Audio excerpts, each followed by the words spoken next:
성도 여러분, 한 주일 잘 보내셨습니까? 바깥 세상이 요란하고 또 불안하고 흔들리고 하는 이때에 하나님께서 약속하신 평안이 우리 모든 성도들에게 함께 하시길 바라겠습니다. 계속해서 우리 베드로 사도의 편지서를 우리 함께 공부하도록 그렇게 하겠습니다. 오늘 말씀의 제목을 거룩한 삶이라고 그렇게 붙여보았습니다.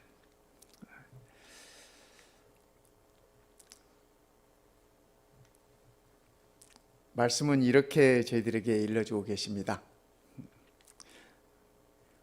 오직 너희를 부르신 거룩한 자처럼 너희도 모든 행실에 거룩한 자가 되라. 여기 너희를 부르신 거룩한 자는 우리 아버지 하나님을 가리킵니다.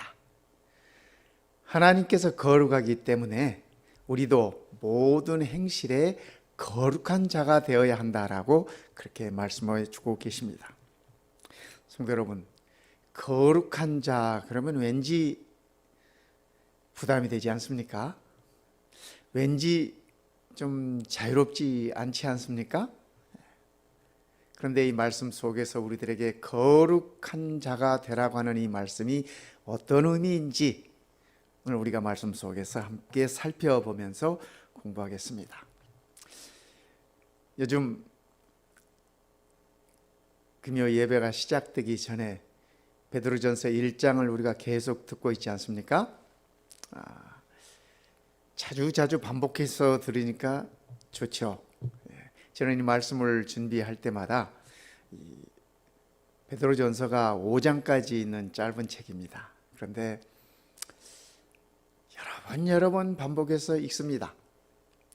읽을 때마다 새로운 은혜가 있고 새로운 깨달음이 있고 새로운 감사가 이 말씀 속에서 나오는 것을 저는 느끼고 있습니다.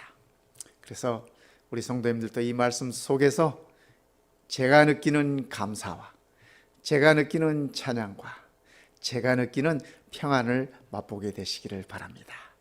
오직 우리를 부르신 거룩한 자처럼 우리 아버지 하나님처럼 우리도 모든 행실에 거룩한 자가 되었으면 좋겠습니다. 모든 행실에 거룩한 자가 된다고 하는 의미가 무엇인지 오늘 이 저녁 함께 공부해 보도록 그렇게 하겠습니다. 거룩함이라는 말은 히브리 말로 케도시라는 그런 말입니다. 그런데 이 말은 이 문자적인 의미는 구별하다, 이렇게 따로 떼어놓다, 분리하다 그런 의미입니다. 자, 그러면 어떻게 달라지는지 거룩한 것과 속된 것 우리가 말씀 속에서 성경 속에서 살펴보면은 이 거룩한 것과 속된 것은 구별되도록 해놨습니다. 또 하나님과 피조물, 하나님은 거룩하신 분, 완전하신 분, 피조물은 죄인, 그렇죠? 그렇게 구별을 하셨고 의로운 것과 악한 것 뿐만 아니라 정한 것과 깨끗한 것과 부정한 것, 그렇지 못한 것 이렇게 구별을 하고 있습니다. 그래서 성도들의 삶이 거룩해야 한다고 하는 얘기는 세상과 달라야 된다고 하는 얘기입니다. 세상과 구별되어야 한다는 말씀을 우리들에게 주고 계십니다. 이 장소도 거룩한 곳이 있고 그렇지 않은 곳이 있습니다. 우리가 교회를 가리켜서 성전이라고 말하지 않습니까? 또 모세가 하나님을 만났던 산을 그죠? 성산이라고 불렀습니다. 또 시온이 있는 산을 거룩한 산을 성산이라고 부릅니다. 왜요? 하나님을 위하여 따로 구별되어 있기 때문에 그렇습니다. 사람도 마찬가지입니다. 사람도 이 세상에 수많은 사람들이 있지만은 하나님을 위하여 구별된 사람을 가리켜서 성도라고 얘기합니다. 그러니까 오늘 우리를 향하여 성도라고 하는 것은 엄청난 특권이 포함되어 있는 말씀임을 우리가 깨달았으면 좋겠습니다. 우리가 그냥 사람이 아니에요. 보통 사람이 아니에요. 우리는 거룩한 사람들, 성도, 하나님께서 우리를 성도라고, 하나님을 위하여 구별된 자라고 그렇게 우리를 일러주고 계시는 것입니다. 돈도 마찬가지예요. 우리가 일하면 수입이 있지 않습니까? 그런데 우리가 얻는 수입이 다 거룩한 게 아니에요. 우리가 거기서 따로 구별해서 하나님께 드려졌을 때 우리가 그것을 거룩한 것이라고 얘기해요. 열의 하나, 하나님께서 우리에게 허락하신 열의 하나를 하나님의 것으로 우리가 따로 떼어놓지 않습니까? 그것을 우리가 거룩하다라고 그렇게 표현하는 것입니다. 뿐만 아니라 날도 거룩한 날이 있어요. 일주일이, 그죠? 7날 중에 하루가 거룩한 날이 있습니다. 그 날이 어느 날이에요? 지금부터 시작되는 이 안식일. 이 안식일은 하나님을 위하여 따로 떼어진 날이기 때문에 거룩한 날입니다. 그래서 우리가 이 거룩한 시간 안으로 들어갈 때 하나님의 은혜와 하나님의 축복이 우리들에게 충만히 임하는 것을 알 수 있습니다. 그래서 하나님께서 정하신 그날, 정해주신 그날에 들어가는 것은 참으로 소중한 것입니다. 아무 날이나 7날 중 아무 날이나 하루 정해서 하나님을 위하여 떼어놓는다? 그것은 우리의 생각입니다. 하나님의 생각이 아니에요. 하나님은 7째 날을 거룩하게 떼어놓으셨는데 우리가 편하다고 첫째 날, 둘째 날 아무렇게나 떼어놓는 것, 그것은 우리의 생각일 뿐입니다. 그러나 하나님의 생각은 다른 것입니다. 그래서 이 안식일의 의미가 우리들에게 그렇게 큰 것입니다. 그렇죠? 안식일의 의미는, 이 거룩한 날의 의미는 내가 피조물이라고 하는 사실을 인정하고 기억하고, 하나님께서 나의 창조주임을 기억하고, 그분이 죄인인 나를 구원하시고 구속하셨다고 하는 사실을 기억하는 날이 이 안식일인 것입니다. 거룩한 성일인 것입니다. 금전도 마찬가지예요. 그죠? 우리가 하나님을 위하여 따로 떼어놓은 헌금, 그것이 거룩한 것입니다. 그래서 이처럼 예식도 마찬가지고요. 그렇죠? 우리가 예수님께서 마련해 주신 성만찬 예식, 거룩한 예식입니다. 그렇죠? 또 서로 발을 씻는 예식, 거룩한 예식입니다. 교회 안에 여러 가지 예식들이 있습니다. 그러나 하나님께서 정해주신, 하나님께서 따로 떼어내신 그것이 거룩한 예식임을 기억하시기 바랍니다. 제가 어렸을 때 이 부엌에 하얀 이렇게 그 주머니가 항상 걸려 있었습니다. 처음에 그것이 뭔지 몰랐습니다. 그런데 그 하얀 주머니에 성미 이렇게 쓰여 있었어요. 성미. 근데 저는 성미가 무슨 말인지도 의미도 몰랐습니다. 그래서 어머니께 물어봤어요. 어머니, 성미가 뭐예요? 그랬더니 저희 어머님이 이것은 우리가 엄마가 밥을 지을 때마다 먹을 수 있는 양식을 주신 하나님께 감사해서 밥하려고 이렇게 담았던 쌀에서 한 줌 집어서 거기에 이렇게 넣어두고, 그것이 하나님께 드려짐으로 거룩한 목적을 위하여 쓰여질 수 있도록 하는 것이란다. 그러면서 제게 일러주셨어요. 제가 그 성미, 어머님이 밥하실 때마다 한 줌 이렇게 따로 떼어서 담아놓은 그 쌀, 그것은 하나님을 위한 거룩한 쌀이었습니다. 거룩함이란 이런 것입니다. 성도 여러분, 그렇죠? 물건도 마찬가지예요. 교회 안에 피아노가 있지 않습니까? 교회 안에 있는 이 피아노는 저기 어디 이 바에 있는 피아노하고 다릅니다. 콘서트장에 있는 피아노와 다릅니다. 왜요? 교회 안에 있는 피아노는 하나님의 영광을 위하여, 하나님을 찬양하기 위하여 따로 구별되어 있는 것이기 때문에 그런 것입니다. 그래서 교회 안에 있는 물건들도 우리가 함부로 다루셔는 안 돼요. 교회 안에 있는 의자, 올간, 하다못해 교회 안에 있는 꽃 한 송이라도 우리가 귀하게 다루어야 하는 것입니다. 왜요? 그것은 하나님을 위하여 구별된 것이기 때문에 그렇습니다. 교회 안에서 가장 거룩한 것이 무엇이겠습니까, 성도 여러분? 교회 안에서 가장 거룩한 것은 성도 여러분 한 분 한 분이라고 저는 그렇게 생각합니다. 하나님께 드려진 사람이기 때문에 그렇습니다. 십자가의 결과물이기 때문에 그렇다고 생각합니다. 사도는 얘기합니다. 오직 너희를 부르신 거룩한 자처럼 너희도 모든 행실에 거룩한 자가 되라. 자, 그렇다면 거룩한 자가 되어야 한다는 이 말씀은 무슨 말씀일까? 그죠? 거룩한 자가 되어야 한다고 하는 말씀은 무슨 말씀일까? 베드로전서 4장에서 우리는 그 말씀의 의미를 찾을 수 있습니다. 깨달을 수 있습니다. 이러므로 너희가 저희와 함께 그런 극한 방탕에 다름질하지 아니하는 것을 저희가 이상히 여겨 비방하나. 여러분, 여기 너희는 누구고 저희는 누굽니까? 그렇죠?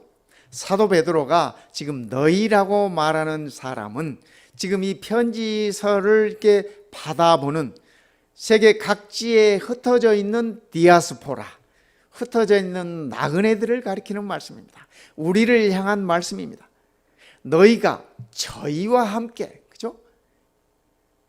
그리스도를 알지 못하는 혹은 그리스도를 거절한 가운데 살고 있는 방탕에서 다름질하는 그런 자들과 이 동일하면 안 되다는 얘기입니다. 달라야 한다는 얘기입니다.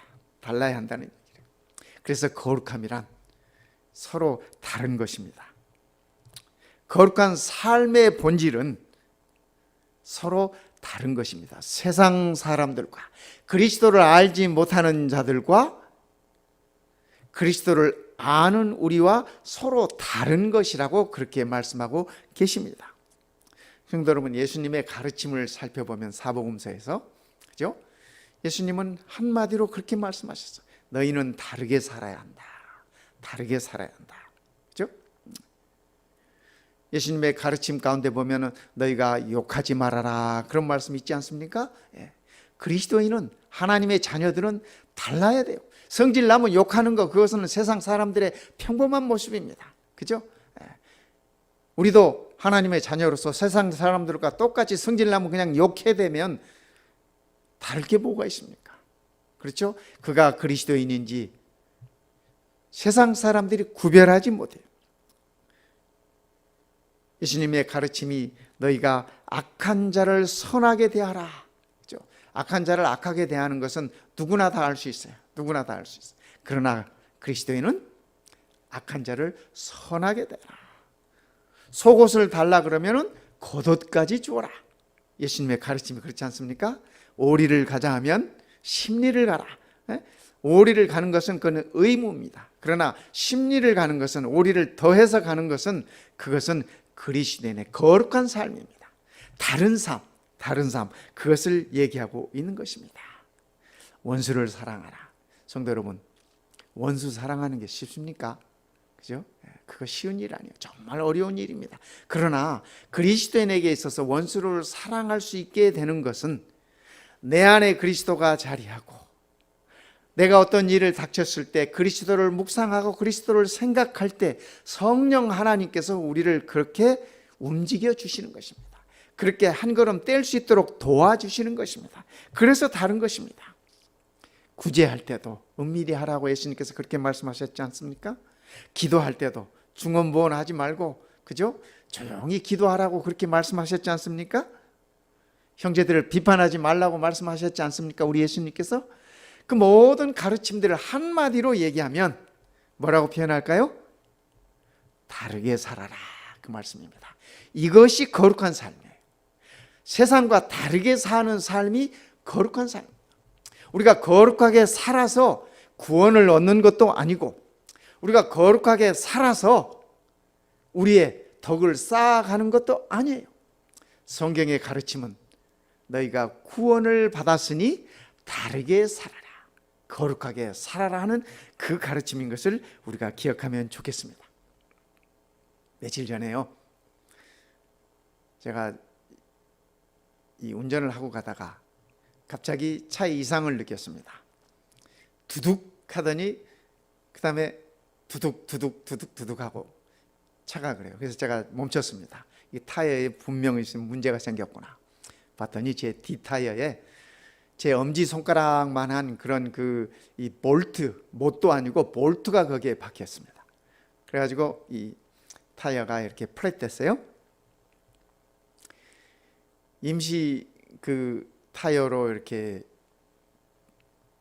바꿔 끼우고, 거기에 안내서를 보니까 그 임시 타이어는, 스페어 타이어는 이 50마일 이상 달리면 안 된다고 쓰여 있어요. 그 다음에 그 타이어는 전체적으로 이 100마일 이상 가면 안 된다고 쓰여 있어요. 그 한계를 적어준 것입니다.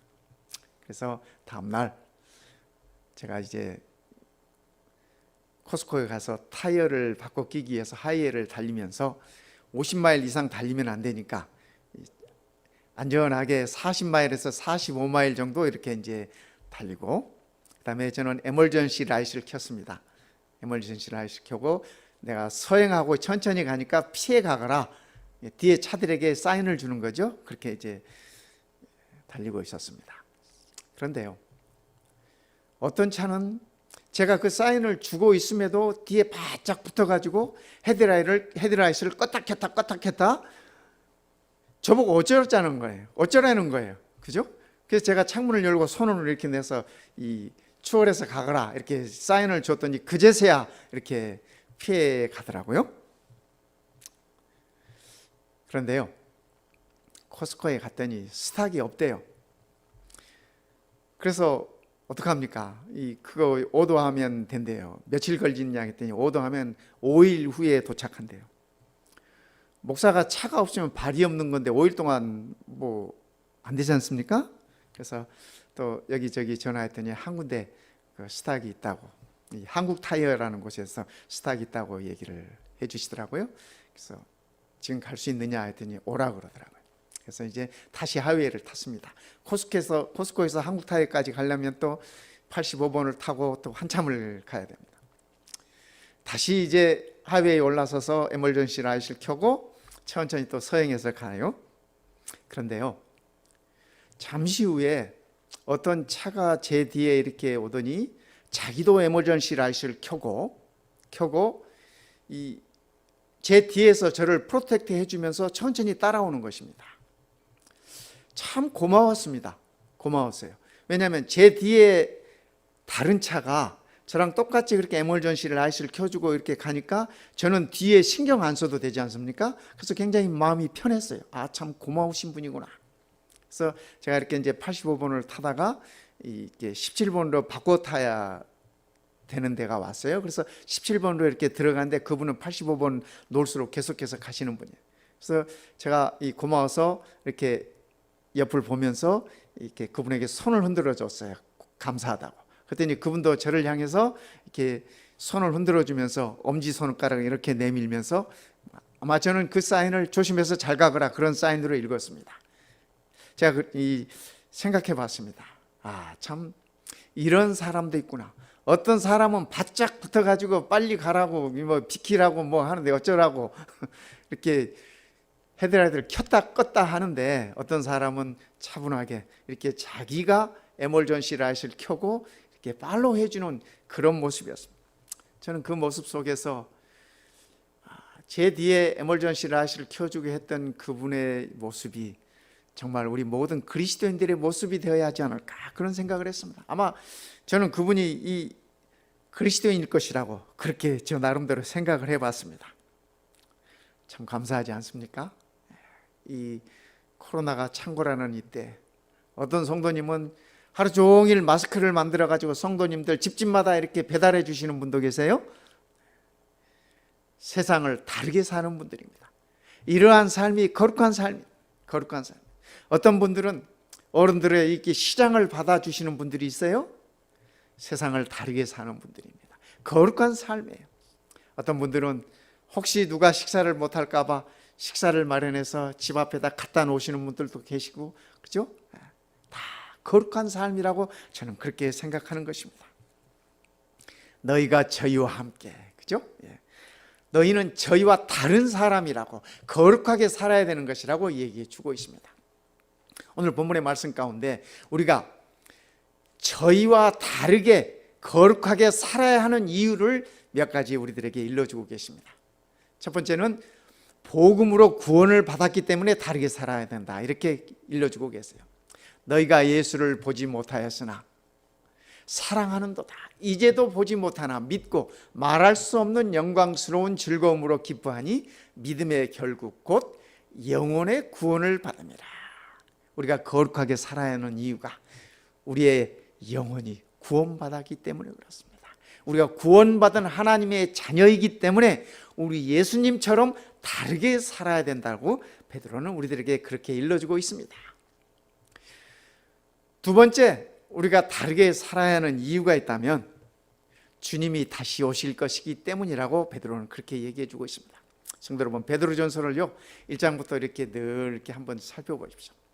저는 이 베드로전서를 보면서 간단하게 이 베드로전서를 이렇게 요약할 수 있었습니다. 고난 중에 있는 백성들은, 하나님의 백성들은, 자신들은, 그죠? 어느 시대나 누구를 막론하고 다 고난이 있어요. 어려움이 있어요.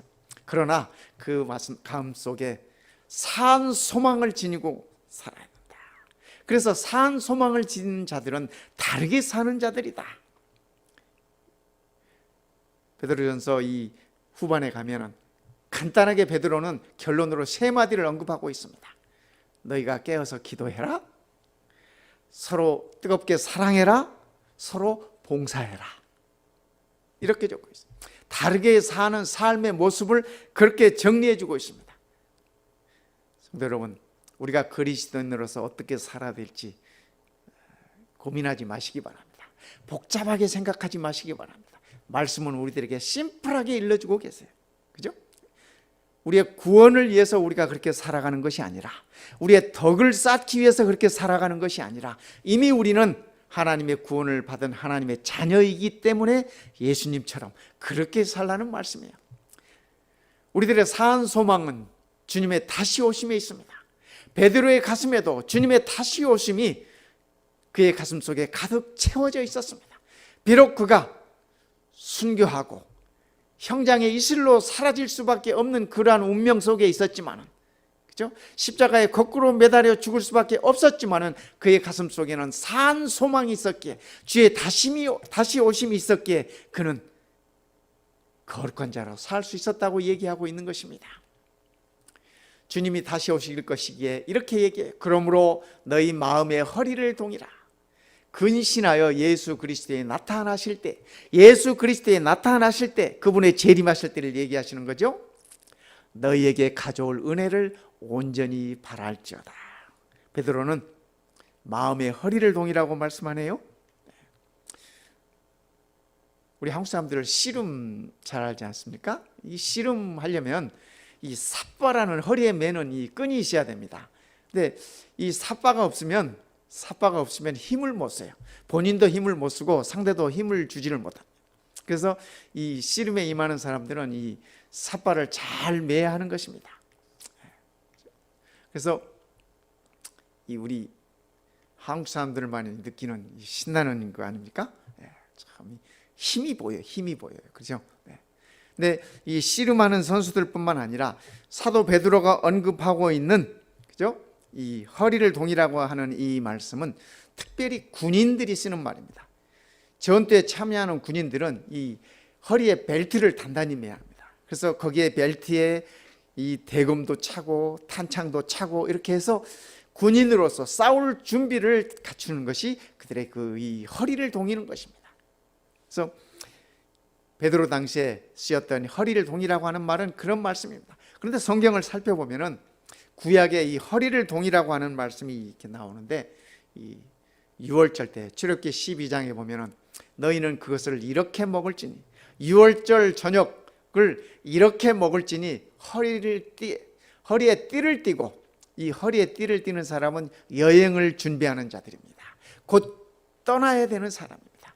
그죠? 우리 한국 사람들도 특히 남자들 허리띠가 없으면 힘을 못 쓰지 않습니까? 우리 옛날 한복도 마찬가지. 한복도 이 바지에 이 허리띠가 없으면은 그냥 다 흘러내리는 그런 옷이에요. 그래서 우리 한국 사람들은 이 허리에 띠를 띠라는 말이 무엇인지 한국 남자들은 특별히 잘 알아요. 그죠? 네. 이 6월절 밤에, 그 밤에 이제 내일이면은 하나님의 약속으로 떠날 이 백성들에게 허리에 띠를 띠고 발에 신을 신고 손에 지팡이를 잡고 급히 먹어라. 이것이 여호와의 유월절이니라. 급히 먹고 금방이라도 곧 지금이라도 떠나라는 말이 떨어지면 금방 출발할 수 있도록 그렇게 하라는 얘기입니다. 성도 여러분, 오늘을 사는 우리들의 모습도 이런 모습이어야 한다고 그렇게 생각합니다. 성경은 우리들에게 그렇게 일러주고 있습니다. 베드로는 말세를 당한 자들에게, 그리스도의 마지막에 재림을 기다리는 자들 또한 그렇게 살아야 한다고 말씀하십니다. 우리가 허리에 띠를 동일 것입니다. 허리에 띠를 동일 것입니다. 구원이 우리들에게 이르렀기 때문에 그렇습니다. 우리는 우리의 본향을 향하여 약속의 땅으로 곧 출발할 자들이기 때문에 그렇습니다. 신약에 오면 우리 예수님께서 십자가 전날 밤에 당신의 사랑하는 제자들의 이 발을 씻겨 주셨습니다. 그때 성경은 이렇게 기록합니다. 저녁 잡수시던 자리에서 일어나 겉옷을 벗고 수건을 가져다가 허리에 두르시고, 성도 여러분, 우리 예수님께서 허리에 수건을 두르신 모습을 한번 상상해 보시기 바랍니다. 이 모습은 가장 거룩한 모습입니다. 거룩함이 뭐라고요? 다른 모습이라고요. 그죠? 다른 모습. 세상 사람들은 스승이 제자를 발을 씻겨주지 않습니다. 제자가 스승의 발을 씻는 것이 세상 사람들의 모습입니다. 그러나 우리 예수님의 모습은 뭐예요? 달라요. 스승이 제자의 발을 씻겨주는 것입니다. 허리에 수건을 두르고. 성도 여러분, 오늘 우리도 그렇게 살아야 할 것입니다. 베드로전서 이 5장에 가서 결론으로 그렇게 말씀하십니다.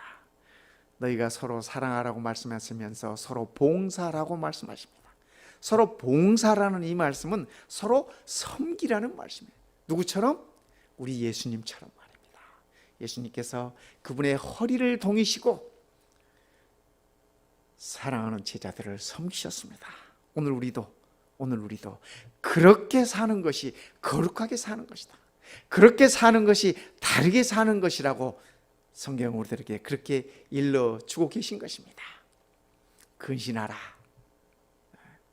주의 나타나심이 가까울수록 근신하라고 이렇게 말씀하셨는데, 이 근신하라고 하는 말은 세 가지 의미가 있습니다. 첫 번째, 술 취하지 말라는 의미가 있습니다. 그 헬라어의 단어적 의미가 말입니다. 그 다음에 두 번째는 이 술 취하지 말라는 의미가 있는데, 술 취하지 말라는 그 의미 속에 조용히 하라는 의미가 있습니다. 조용히 하라. 여러분, 술 취한 사람들 모습들을 좀 아시나요? 우리 성도님들이 술 마신 사람들의 모습을 잘 안 봐서 이렇게 모르시나요? 제가 군대에서 보니까 술 취한 이 군인들 모습 참 가관입니다. 온갖 소리를, 큰 소리를 다 떠들어대고 뭐 참 곁에 있기 괴로워요. 술 취한 사람들은 아주 요란합니다. 두 번째, 술 취한 사람들은 자기 컨트롤을 못해요. 처음에 사람이 술을 마시고, 그 다음에 이제 좀 지나면 술을 마셔요. 좀 더 지나면 술이 사람을 마셔. 그죠? 절제하지 못합니다. 그 다음에 술 마신 사람들은 균형을 잡지 못합니다. 이리 비틀 저리 비틀. 본인은 서 있다고 하는데, 본인은 반드시 간다고 하는데 자기 생각에만 반드시 가고 있지. 그죠? 그러니까 가다가 전신주에도 부딪히고 나무에도 부딪히고 뭐 그러는 거 아니겠어요? 그런데 근신하라는 이 말씀 중에, 베드로의 이 말씀 중에 근신하라고 하는 이 말씀은 이런 의미가 있어요. 그죠? 성도들의 삶도 똑같아요. 사도 바울은 술 취하지 말라는 그 말씀을 하시면서 성령으로 살라라고 그렇게 말씀하셨어요. 술 대신 성령으로 살아라. 그래서 조용히 해야 돼. 그죠? 헛소리 많이 떠들지 말고. 그죠? 요즘 바깥 세상에도 헛소리 하는 사람들도 좀 있더라고요. 네, 그들과 달라야 돼. 컨트롤 할 수 있어야 돼. 우리가 영적인 컨트롤 참으로 중요한 얘기입니다. 그렇죠? 우리가 뭐 절제라고 표현하지만 참으로 중요해요. 삶의 균형을 맞추는 것, 그것은 성령 하나님의 역사 속에서만 가능한 것입니다. 그래서 우리가 근신해야 되는 것입니다. 그렇죠? 그러므로 너희의 마음의 허리를 동이고 근신하여 예수 그리스도에 나타나실 때 그분이 재림하실 때 너희에게 가져올 은혜를 온전히 바랄지어다. 거룩한 삶의 모습은 주의 나타나심이 가까울수록 그분의 은혜를 온전히 바라는 삶인 것입니다. 그렇죠? 우리가 그분의 은혜 없이 단 하루인들 견딜 수 있겠습니까? 그렇지 않습니까, 성도 여러분? 우리가 그분의 은혜를 바랄 것입니다. 은혜를 바랄 것이에요. 최근에 어떤 분들이 제게 이렇게 전화를 해오시는 분들이 있어요. 아마 제가 이렇게 드리는 우리 안식일 메시지나 이렇게 금요일 우리의 그 예배를 보신 분들인 것 같습니다. 우리 이 교우님이 아니세요. 네, 전화를 하셔가지고 이 목사님 감사합니다. 그래서 뭐가 감사합니까? 그랬더니 요즘 코로나 바이러스다 해가지고 이렇게 뭐 세상이 뒤숭숭하고 해서 그 재림의 징조들에 관한 이렇게 설교들도 많이 나오고 하는데 들으면 들을수록 두렵고 괴롭고 어떻게 해야 될지 모르겠고 떨리고 참 심란한데 목사님께서 전해주시는 그 기별 속에는 위로가 있어서 감사합니다. 그리고 격려가 있어서 감사합니다. 또 마지막 징조들이 주어질 때 우리가 어떻게 해야 될지를 모르고 안절부절하는 이때에 마음의 평안과 어찌해야 할 바를 쉽게 일러주셔서 감사합니다. 그렇게 말씀을 하세요. 제가 저도 감사합니다 그랬어요. 그런데 성도 여러분, 제가 우리 성도님들께 드리는 이 말씀은 뭐 제가 뭘 만들어서 드리는 말씀이 아니고 우리 예수님의 가르치심이 그래요. 여러분 사복음서를 한번 이렇게 천천히 한번 보십시오. 마지막 징조들을, 재림에 관한 징조들, 세상 끝에 있을 징조들을 말씀하시면서 우리 주님께서 너희들이 겁먹고 두려움에 떨어라라고 주시는 말씀이 아니라 이런 일이 올 때일수록 너희가 성령을 의지해서 살고 이렇게 살아라는 가르침을 주셨어요. 그리고 힘을 내거라 격려해 주시는 말씀으로 예수님은 그렇게 우리들에게 일러주셨어요. 예수님의 가르침뿐만 아니라 사도 바울의 모든 가르침, 사도 요한의 모든 가르침들도 마찬가지예요. 오늘 이 베드로 전서에서도 마찬가지예요, 성도. 그래서 세상이 아무리 시끄럽고 요란해도 우리 하나님의 백성들은, 흩어진 나그네들은 베드로가 이 편지를 주었던 그 당시 성도들과 마찬가지로 세상을 볼 것이 아니라 그럴 때일수록 하늘을 보라고 하는 말씀입니다. 예수님께서도 말씀하셨어요. 재림의 징조들을 쭉 얘기해 주시면서 세상에 전쟁이 있을 것이고 세상에 난리와 난리가 있을 것이고 여러 가지 얘기들을 하시면서 그러나 너희들은 그럴 때일수록 고개를 들라. 고개를 들라는 말씀이 무슨 말씀이에요? 하늘을 보라는 말씀입니다. 우리 주님을 보라는 말씀입니다. 성도 여러분, 오늘 베드로의 가르침도 마찬가지입니다. 너희에게 가져올 은혜를 온전히 바랄지어다. 우리의 은혜가 어디서 와요? 그죠? 나타나실 예수 그리스도를 통해서 우리에게 은혜가 주어짐을 기억하시길 바랍니다. 우리가 이방인들과 저희와 달리 살아야 할 이유 세 번째, 우리가 하나님의 자녀이기 때문에 그렇습니다. 너희가 순종하는 자식처럼 이전 알지 못할 때 쫓던 너희 사욕을 본삼지 말고 오직 너희를 부르신 거룩한 자처럼 너희도 모든 행실에서 거룩한 자가 되거라. 너희가 순종하는 자식처럼, 우리가 하나님의 자녀입니다. 그렇죠? 하나님의 자녀예요. 베드로후서 1장 4절에 베드로 이렇게 말씀하셨어요. 이로써 그 보배롭고 지극히 큰 약속을 우리에게 주사 이 약속으로 말미암아 너희로 정욕을 인하여 세상에서 썩어질 것을 피하나 신의 성품에 참여하는 자가 되게 하려 하셨으니, 우리가요, 그죠? 우리가 하나님의 자녀로서 하나님의 성품에 참여하는 자들이 돼요. 이게 거룩한 삶이에요. 그분 바라보면서 그분을 닮아가는 것이에요. 닮아가는 것이에요. 여러분 베드로 아시지 않습니까? 베드로가 참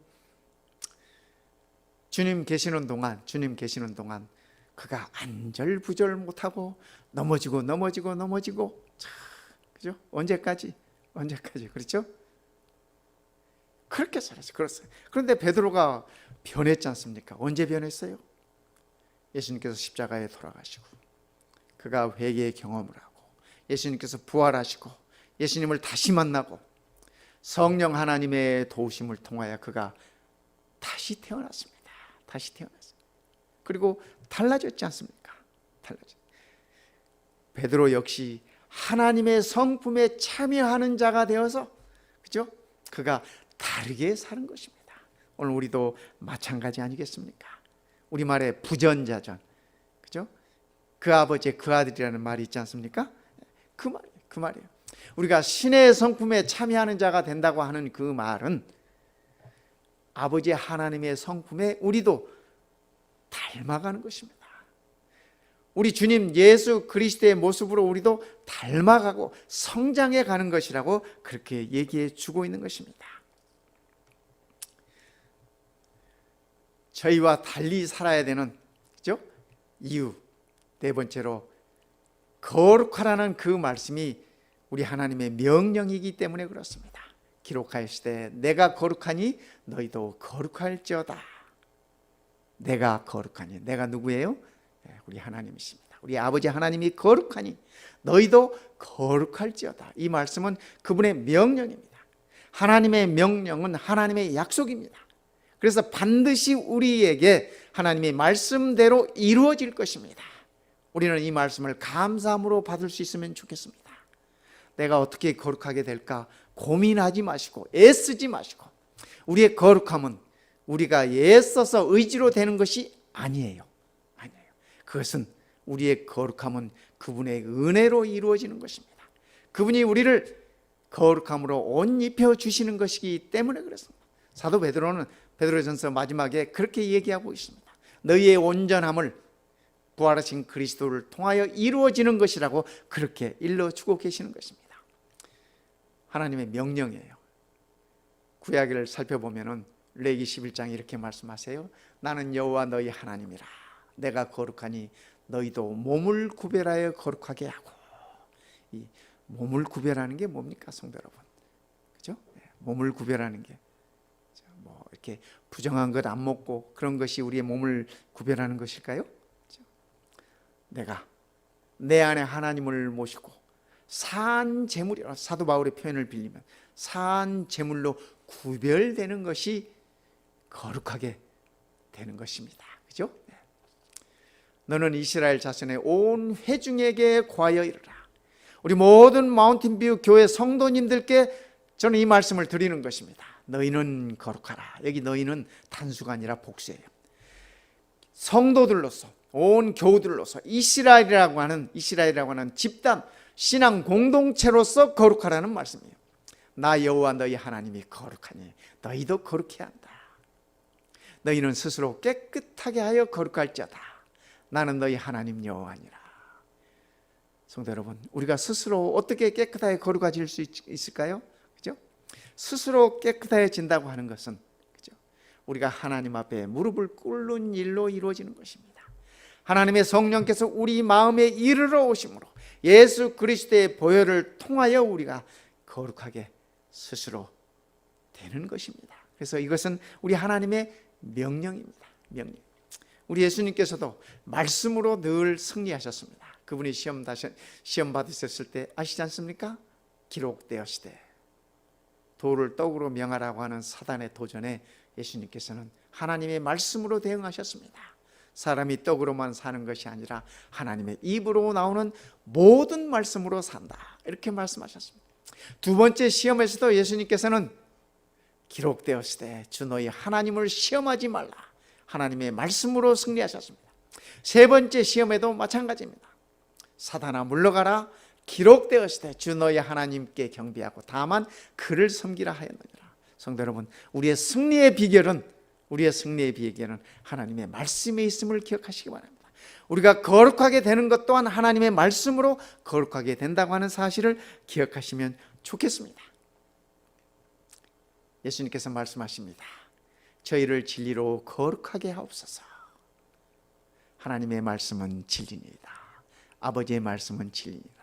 성도 여러분, 우리가 거룩하게 되는 유일한 방법은 하나님의 말씀을 통해서라고 하는 사실을 기억하시기 바랍니다. 그 말씀을 통해서, 그렇죠? 우리가 그 말씀을 순종함으로 말씀을 통해서 거룩하게 되는 것입니다. 청년이 무엇으로 그 행실을 깨끗게 하리까? 행실로 거룩한 자라고 되라고 하는 그 베드로의 말씀을 우리가 어떻게 우리의 삶 속에서 적용할 수 있는지, 청년이 무엇으로 그 행실을 깨끗게 하리까? 주의 말씀을 따라 삼갈 것이니라. 성도님들, 이 말씀을 다 함께 한번 읽어봐요. 우리가 무엇으로 그 행실을 깨끗하게 하리까? 주의 말씀을 따라 삼갈 것이니라. 우리가 정결케 될 수 있는 유일한 방법은 하나님의 말씀을 통해서임을 기억하십시다. 이는 곧 물로 씻어 말씀으로 깨끗하게 하사 거룩하게 하시고, 말씀으로 깨끗하게 하사 거룩하게 하시고, 물로 씻어 우리가 하나님께 침례를 받음으로, 그죠? 침례를 받고 나온다고, 그죠? 그것으로 우리가 거룩하게 되는 것 아니에요. 베드로는 우리가 나중에 공부하겠습니다만은, 그죠? 물은 침례라고 언급을 하시면서 우리의 심령이 하나님을 향하여 가는 것이라고 그렇게 표현했습니다. 그래서 말씀으로 매 순간 깨끗하게 되어 거룩하게 되는 것입니다. 성도 여러분, 오늘 이 저녁 우리가 이 말씀을 꼭 기억하시면 좋겠습니다. 마지막으로 우리가 저희와 다르게 살아야 하는 이유, 거룩하게 살아야 하는 이유, 하나님의 심판이 있을 것이기에 그렇다고 베드로는 얘기해 주고 있습니다.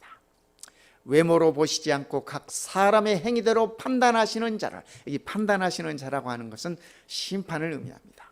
너희 아버지가 부른즉 너희의 나그네로 있을 때를 두려움으로 지내라. 나그네로 있을 때를, 이 말씀은 무슨 말씀이냐면 우리가 살아있을 때 그 말입니다. 나그네 길이 언제 끝나요? 그죠? 우리가 인생에서 우리의 삶이 끝나면 나그네 길도 끝나는 것이.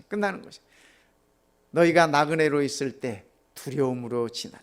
여기 두려움으로 지내라고 하는 이 두려움은 두렵고 떨리고 안절부절하고 어쩔 줄 모르는 그 말이 아니라 하나님을 경외함으로 그 말입니다. 우리가 하나님을 바라볼 때, 거룩한 곳을 바라볼 때 우리의 가슴에 느끼는, 우리가 예수님의 모습을 상상하고 묵상할 때 우리의 마음속에 이르러 오는 그 경외심이 있지 않습니까? 그 경외심을 말씀하고 계시는 것입니다. 심판하시는 우리 하나님을, 그죠? 우리가 아버지라고 부른 적, 너희가 살아있을 때, 나그네로 있을 때 경외함으로 지내라고 우리들에게 그렇게 일러주고 계십니다. 바울은 이 같은 말씀을 이렇게 표현하셨습니다. 그런즉 사랑하는 자들아, 이 약속을 가진 우리가, 이 약속은 주의 다시 오심의 약속을 말씀하고 계십니다. 베드로뿐만 아니라 사도 바울도 똑같은 약속을 그들의 가슴 속에 지니고 있었습니다. 사랑하는 자들아, 이 약속을 가진 우리 모두도 다 이 약속을 산 소망으로 가지고 있지 않습니까? 하나님을 두려워하는 가운데, 하나님을 경외하는 가운데 거룩함을 온전히 이루어 육과 영과 온갖 더러운 곳에서 우리를 깨끗게 하자. 성도 여러분, 오늘 이 저녁 이 거룩한 안식일이 시작되는 이 시간, 하나님의 말씀을 통하여 우리가 거룩함을 온전히 이루어지면 좋겠습니다. 우리 자신이 하나님의 말씀을 통하여 온전히 깨끗함을 받으면 좋겠습니다. 그래서 거룩한 모습으로, 하나님을 위하여 우리가 구별된 모습으로, 하나님께 드려진 모습으로 하나님의 이 거룩한 날 안으로 우리가 들어가면 좋겠습니다. 그래서 그 모습으로 하나님께 영광을 돌리고 하나님께 예배 드릴 수 있다라면 우리는 이 땅에서 가장 행복한 사람들이 될 것입니다. 아무리 세상이 시끄럽고 아무리 세상이 요란해도, 베드로 당시에도 마찬가지였습니다. 베드로가 이 편지를 보내는 그 수많은 고통 중에 있는 자기 백성들을 향하여 너희가 고통이 아무리 심해도 산 소망을 지니고 예수 그리스도를 바라보고 기도하며 서로 사랑하고 서로 봉사하면서 승리하라고 그렇게 일러주고 계시는 것입니다. 2000년이 지난 지금도 똑같습니다. 진리는 똑같습니다. 변함이 없습니다. 오늘 우리에게 주어지는 메시지도 같습니다. 사도 베드로가 그 당시 고통 중에 있는 백성들에게 주셨던 그 기회를 2000년이 지난 다음 오늘 고통 중에 있는 우리 모든 백성들에게 하나님께서 주시는 진리의 말씀은 동일합니다. 성도 여러분, 이 말씀 가운데서 위로와 격려를 받으시고 힘을 얻어서 우리가 승리할 수 있으면 좋겠습니다. 말씀을 정리하겠습니다. 우리가 하나님께 나아감에 있어서 거룩한 길을 걸어가야 하는데, 거룩한 삶을 살아야 하는데, 첫 번째 그 이유가 우리가 복음으로 구원을 받았기 때문에 그렇습니다. 두 번째, 우리 주님이 다시 오실 것이기 때문에 그렇습니다. 세 번째, 우리가 하나님의 자녀이기 때문에 그렇습니다. 네 번째, 거룩하라고 하나님께서 말씀으로 명령하셨기 때문에 그렇습니다. 끝으로 심판이 있을 것이기 때문에 그렇습니다. 심판 생각하면 또 두려운가요? 제가 늘 말씀드리죠. 하나님의 심판은 하나님의 자녀들에게 있어서는 구원의 날입니다. 하나님을 모르는 자들, 하나님과 상관없이 살아온 자들은 그날이 두렵고 떨리는 날입니다. 멸망의 날입니다.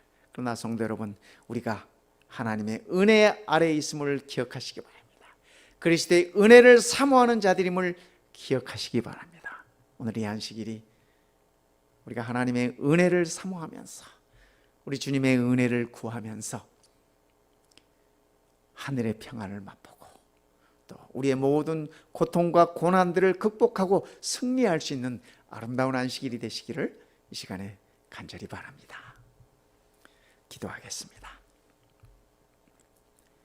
우리 아버지 하나님, 우리를 향하여 내가 거룩하니 거룩하게 살라고 말씀해 주시니 참으로 감사합니다. 우리는 거룩이 무엇인지조차도 알지 못하였던 죄인들이었습니다. 사망의 자식들이었습니다. 그러나 은혜로 우리를 부르시고 선택하시고 하나님의 자녀 삼아 주셨음을 인하여 참으로 감사드립니다. 이제는 우리가 아버지의 자녀 되었으니 아버지의 자녀처럼 살아가게 하시옵소서. 우리 주님의 아름다운 성품을 우리도 이어받아 우리도 하루하루를 그렇게 살아가게 하시고 매일매일 그렇게 성장하도록 축복하여 주시옵소서. 아버지 하나님, 고통 중에 있는 많은 당신의 자녀들 기억하여 주시옵소서. 경제적으로, 건강적으로 여러 가지로 고통당하고 있는 당신의 백성들 위로하여 주시옵소서. 이 고통의 시간들이 속히 지나가게 하여 주시옵소서. 우리 주님 예수님의 이름으로 간절히 기도드리옵나이다. 아멘.